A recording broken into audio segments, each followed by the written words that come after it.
What is going on, guys? Sixers basketball is back. Training camp is now in fashion after the Sixers have kicked off media day today. I just got done sitting through watching all the press conferences, tweeting out some notable quotes, and I'm ready to dive in and break down some of what's said, with the most eyes being on the status of James Harden, who did not attend media day today. So let's get fully into it, dive right into things. But before I do that, I would like to make sure that you guys are hitting that subscribe button for the channel. As of now, 88.8% of you watching this video have not subscribed yet. Now that we were in the swing of season, we got a ton of awesome stuff coming out and content coming out. So make sure that you hit that subscribe button, ring that bell, and are not missing out on any of the content here. Now let's dive into today's topic. So before media day began and went underway, about 20 minutes before, we get a notification on our phones from ESPN's Adrian Wojnarowski, which says ESPN sources, in what is expected to be a continued attempt to push for a trade, Philadelphia 76ers star James Harden isn't in attendance for the team's media day today. Harden remains upset that the organization hasn't moved him to the Clippers. So this isn't a huge surprise. This is something that I've gone up and talked about on a video here before. We've heard some whispers, heard some sources, and some intel that Harden may not be in order. I personally am of the mindset that this is a good thing. I think it would have only been a distraction if James Harden had to be the guy to step on that podium, make those comments, and really just say his feelings for the team once again. There were a couple players that all the players really were asked their opinion. PJ Tucker was the most notable to stand up, saying that he was kind of like, that's still my brother, all those things. But I do want to talk specifically in this video about Daryl Morey and his mindset on things, because that was who the eyes were on. And the day kicked off, it was Daryl Morey and Nick Nurse standing side by side, giving their thoughts on the team. And Morey's initial statement on the James Harden situation was this series. He said, quote, "He's not here today. He continues to seek a trade, and we're working with his representation to resolve this in the best way possible for the 76ers and hopefully all parties." Morey kind of stuck to his standard answers when it comes to talking about the value of a player, getting a guy that helps this team ascend to a championship contender, or picks and pieces that help them to reach that target. That's the goal for Daryl Morey. So he's approaching us in a similar way to the way that he handled the Ben Simmons situation, where he's going to play hardball, that he has his perceived value of James Harden, and until he get this, that he's going to continue to wait this out and force his hand. Now, there was a lot of topic of conversation about this, obviously so. As I mentioned, just about each of the players was asked, and Morey specifically was held to the fire on the specific comments by James Harden, and those, of course, being this by Harden in China here. Morey is a liar, and I will never be a part of an organization that he's a part of. Let me say that again. Daryl Morey is a liar, and I will never be a part of an organization that he's a part of again. So Morey was asked about those comments by Harden there. We know that they have a little bit of a lengthier relationship than tends to be the case when it comes to a general manager and a player, and Morey did not shy away from the spotlight here. When he was asked about his interpretation of James Harden's public statement, Morey said, quote, "I don't think I have to interpret it. He said what he meant," and then continued on to say, "I don't think I have to respond to that. It falls on its face." So he went on to speak that he has a track record that speaks for itself with him following through in the past, mentioned that he heard from a number of people around the NBA privately, which he appreciates, and that it is disappointing that this is the direction things have gone with Harden. So it is a little strange. There is this long-tied connection between Morey and James Harden. We know, as I've mentioned before, that Morey went on his first big gamble as a general manager by making this massive blockbuster trade to land James Harden in Houston. Harden went on to become the MVP, the superstar that we know, and it worked out for both of them. That Morey looks like the genius, that he was able to nitpick this talent and see him flourish into the superstar he envisioned, and it is obviously a credit to James Harden for being and becoming that star-level player that Morey sought out to bring in. So now that we are now in a new location, they brought each other to Philly, Morey first, and then trading for Harden once again, and it has not been quite as smooth. And the contract conversations are a little bit of a different story. There's obviously a business side that's in addition to the personal aspect. I think from a personal aspect, that Morey, while he was very stoic, very stone-faced, and didn't really pull down the curtain to any extent on his emotions on the situation, he has to be at least frustrated or hurt by the situation. It obviously does not help the Sixers to see James Harden continuing to dig his heels in the situation.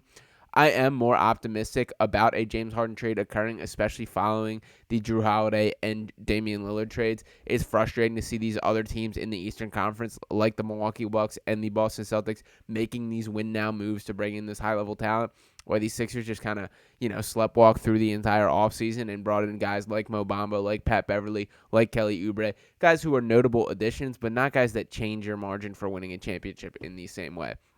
Now, something else that I wanted to point out here, and this is from Francis Parker on Twitter. Shout out, Francis. I apologize for exposing him a little bit here. He's a little bit private and things, but one of the most on top of it Sixers people in the entire world. So he pointed this out about the logistics of Harden missing today, and that this will not be held against Harden when it comes to limiting his options. So we do know, I've talked about, that there is a 30-day withholding rule that does not kick in until the day after training camp. So because media day is not an official training camp day, that there is no basketball being played, this is not something that will be held against Harden. And obviously, the worst case situation for James Harden is if he holds out for 30 plus days, that the Sixers can prevent him from becoming a free agent at the end of the year. A little bit of the Ben Simmons rule. So very funny that the Sixers are very experienced with this. Many of the players in the organization are very experienced with it. And thankfully, the NBA has taken some strides to protect the organization when there is a little bit of a burn the world tour from a player like we're seeing with James Harden right now.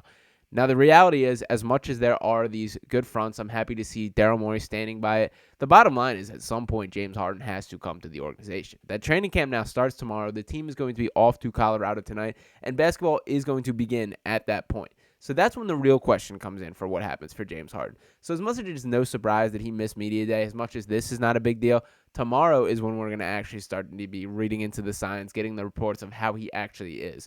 There are two routes this can go with James Harden, generally when you are forcing trades. Number one, and I would consider this the more unlikely of the two, considering James Harden's track record.